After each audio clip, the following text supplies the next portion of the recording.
All right, things are actually going well. We've cleaned up everything down here, and I can't afford war with Assyria right now. They're too strong. So I guess it's time to expand north. And these guys have been my allies since the start, so yeah, I kind of feel bad about backstabbing them. I mean, I would offer them some kind of privileged status if the game allowed it, but diplomacy, while better than it used to be, is still limited. And again, these things happen in history. Betrayals and such, right? I wonder Let it be. I wonder how would it play out back then. You're out of your mind, Ninurta. King Usur-Adad isn't the man you once knew.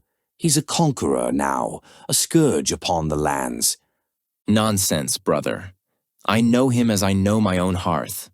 Our fathers were close friends. We visited each other's courts as children. We fished together many times on the calm waters of the shining Puratu. Yes, your old fishing tale. We've heard it more than enough. But hear this. King Adad is no longer a good neighbor. He's rebuilt the old alliances and raised his armies to great might. His song is of war now. His victories grow ever more frequent.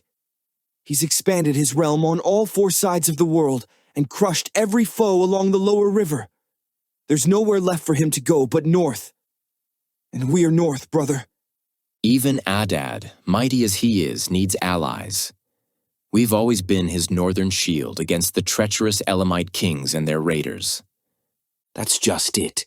Adad plans to march against the Elamites, and we stand in his way. He's already in Larak, gathering armies and building siege engines. The Elamites have no city walls, but we do. That's why he's summoned us. He'll either betray us and kill us outright, or demand that we bow before him. I refuse to believe it. Even if it's true, I'll hear it from his own mouth. I'll go to him, even if you won't. And if I'm wrong, and die for misplaced trust, so be it. If that's your choice, brother, then so be it. As Ninurta approached the city, he saw his brother's fears confirmed. Siege engines, soldiers, chariots, more soldiers, more machines of war. Could they have been right? Was he the fool? When he reached the citadel, he was received courteously and led into the king's chambers. His mood darkened, and his heart sank. He found the king surrounded by generals, leaning over maps and plans. The envoy announced him. Usur-Adad turned, smiling warmly, arms wide in welcome. Ninurta, my friend, I'm so glad you came. Where are your brothers? How is your father, the wise Bokht Nasr? I heard he's fallen ill. How is my old friend? My heart is glad to see you, Adad, but my mind is heavy with worry. My brothers couldn't come. Our father, may the gods give him strength, is indeed unwell. We now rule our land together, in harmony. You're fortunate to have such a family, my friend. Ruling brings strife more often than peace. I still remember the things we once shared, my friend, but I fear those days are gone.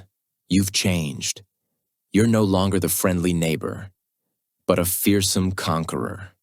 You're mistaken, my friend. I'm still the same man who fished with you and our fathers on the quiet waters of Holy Puratu. Whatever happens, our friendship will remain. Is that so? Then tell me, why are you gathering armies and building siege towers?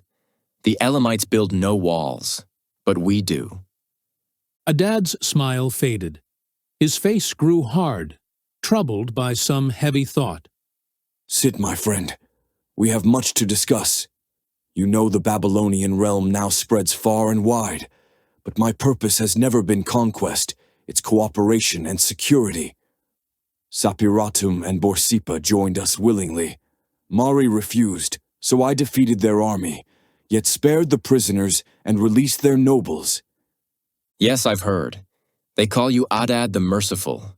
They also call me the Builder. I've raised scribal schools, towers, and temples of Marduk in every city I've taken. That's good to hear. In fact, I'd like you to see Surmarity.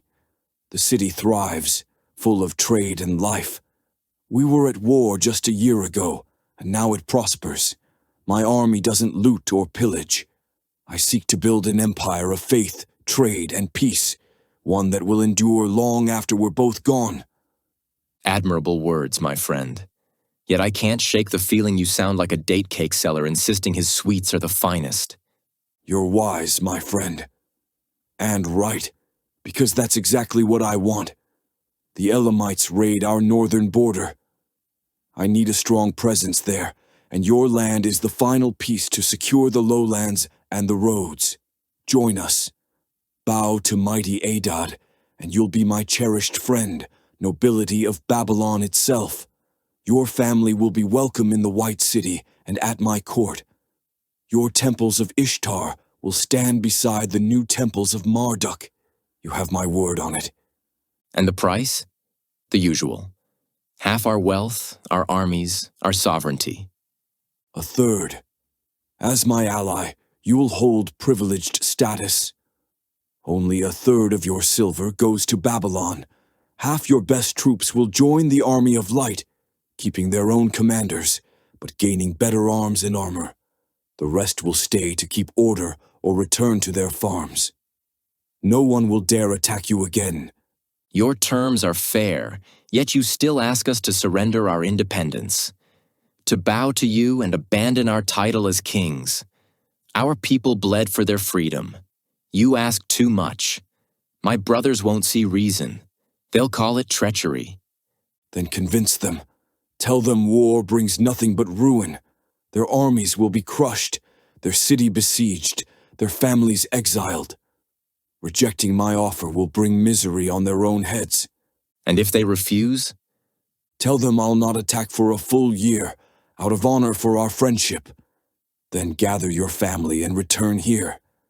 Tell them I've demanded them as a guarantee of peace. They'll be safe and well treated. And then? When you return, we attack. They'll be unprepared, and the bloodshed minimal.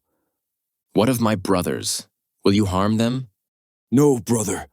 I'll send them into exile with their families, wealth, servants, and guards, even ships if they wish. I'm no butcher. You have my word. And me?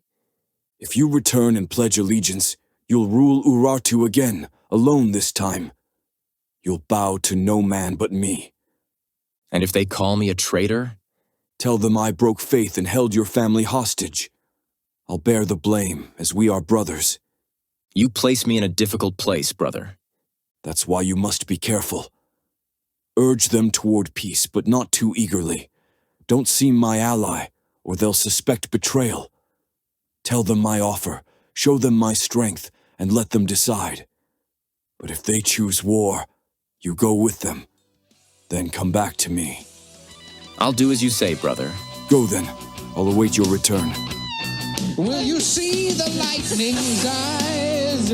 Will you love the lightning and take it into your heart? When the lightning strikes